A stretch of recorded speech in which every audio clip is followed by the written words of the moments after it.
আল্লাহ পাক রব্বুল আলামিন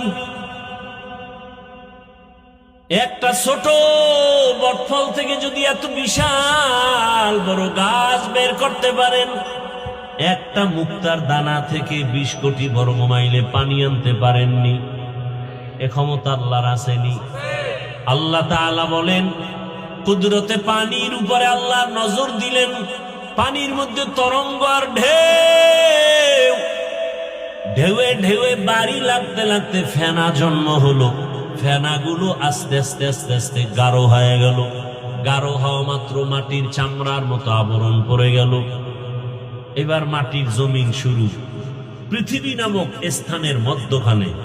আল্লাহ বলেন, ইন্না আউয়ালা বাইতিন, ওই মাটির ওখানে আল্লাহ পাক একটা ঘর বানানোর সিদ্ধান্ত নিয়া জিব্রাইলকে সাক্ষী রেখে বললেন, হে জিব্রাইল, সাক্ষী থাকো, এখানে আমি একটা ঘর বানাবো।